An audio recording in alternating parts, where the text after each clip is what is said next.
ఈరోజు నేను ఉన్న వాస్తవం మీ దగ్గర చెప్పదలుచుకున్నా. నా దగ్గర పంచడానికి భూములు లేవు. మిమ్మల్ని ధనవంతులు చేయడానికి ఖజానా ఖాళీగా ఉన్నది. ఖజానా ఒట్టిపోయి ఉన్నది.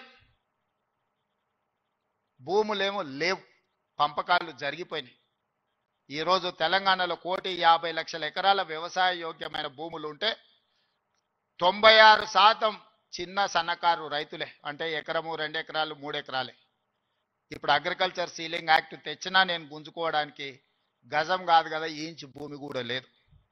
అందుకే మా దళితులకు, మా గిరిజనులకు, మా బలైన వర్గాలకు, మా మైనారిటీ సోదరులకు, మా తమ్ముళ్లకు, మా చెల్లెళ్ళకు నా సూచన ఒక్కటే: మీరు ధనవంతులు కావాలి, మీరు గొప్ప వ్యక్తులు కావాలి అని అంటే రాష్ట్ర ప్రభుత్వం పంచడానికి భూములు లేవు, నింపడానికి ఖజానా లేదు. మీకు నేను ఇవ్వగలిగింది విద్య ఒక్కటే, నాణ్యమైన విద్యనే. మీ తలరాతలను మారుస్తుంది. మీ తలరాతలు మారాలంటే మీరు చదువుకోవాలి. చదువు ఒక్కటే పరిష్కారం. చదువు ఒక్కటే మిమ్మల్ని గుణవంతులు చేస్తుంది, ధనవంతులను చేస్తుంది, శ్రీమంతులు చేస్తుంది. ఈ తెలంగాణ సమాజంలో మిమ్మల్ని భాగస్వాములను చేస్తుంది. చదువుకునే వయసులో మీరు ఇతర వ్యాపకాలకు లోనైతే జీవితాంతం బాధతోని కుళ్ళి కృషించి చావాల్సిన పరిస్థితి వస్తుంది. అందుకే ఒక సామాజిక బాధ్యతగా ముఖ్యమంత్రి అయిన ఎంబడే వైస్ ఛాన్సలర్ను నియమించిన. వాళ్ళనే ఇంటర్నల్ ఒక సబ్ కమిటీ వైస్ ఛాన్సలర్తోనేసి మీ విద్యా ప్రమాణాలు పెంచుకోవాలంటే నేను చేయగలిగింది ఏందో మీరు చెప్పండి. నియామకాలతో పాటు ప్రొఫెసర్ల వయసు పెంచడంతో పాటు నిధుల కేటాయింపు వరకు మీకు ఏం కావాలన్నా మీకు పూర్తి స్వేచ్ఛనిస్తున్నా, మీరు ప్రణాళికలు సిద్ధం చేసుకోండి అని ఆదేశాలు ఇచ్చిన. ఇవాళ తెలంగాణ సమాజంలో సామాజిక న్యాయంతో వైస్ ఛాన్సలర్లు నియమించను. చిన్న వివాదం లేకుండా, ఒక ఆరోపణ లేకుండా మొట్టమొదటిసారి తెలంగాణలో మనం వైస్ ఛాన్సలర్లను నియమించుకోగలిగింది.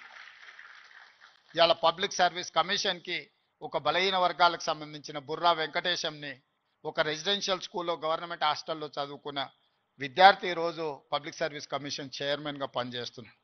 వీళ్ళందరికీ ఒక చైతన్యం ఉంది, సామాజిక బాధ్యత ఉంది. కష్టాలు చూసి వచ్చారు. పేదరికం వాళ్ళ జీవితంలో ఒక భాగం. కొంతమందికి పేదరికం ఎక్స్కర్షన్.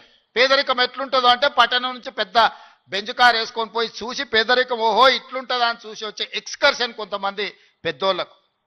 కానీ ఆ పేదరికంలోనే పుట్టి ఆ పేదరికాన్ని అనుభవించి ఆ పేదరికంలో నుంచే అభివృద్ధి పదం వైపు నడిచిన వాళ్ళు ఈరోజు తెలంగాణ రాష్ట్రాన్ని నడుపుతుండ్రు. పేదరికం అంటే మాకు కొత్త కాదు, పేదరికం మాకు చుట్టం కాదు, పేదరికం మా జీవన విధానంలో ఒక భాగం. మేము ఆ పేదరికాన్ని చూసి వచ్చినాం.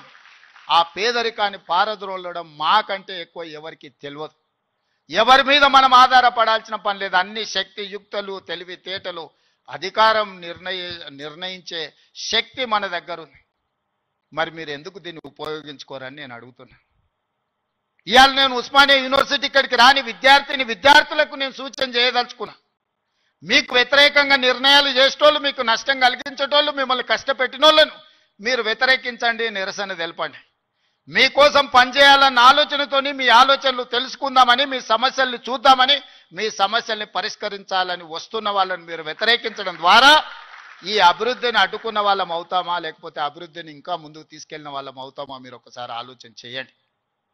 అందుకే ఈరోజు చాకలి ఐలమ్మ యూనివర్సిటీకి పేరు పెట్టడమే కాదు, 500 కోట్ల రూపాయలు ఇచ్చి అభివృద్ధి చేసి ప్రతి తెలంగాణ ఆడబిడ్డ చదువుకోవాలి, రాణించాలి అని చెప్పి చాకలి ఐలమ్మ యూనివర్సిటీకి 500 కోట్ల రూపాయలు నిధులు ఇచ్చి ఈరోజు ఒక అద్భుతమైన పోటీ పడగలిగే యూనివర్సిటీగా తీర్చిదిద్దుతున్నాం.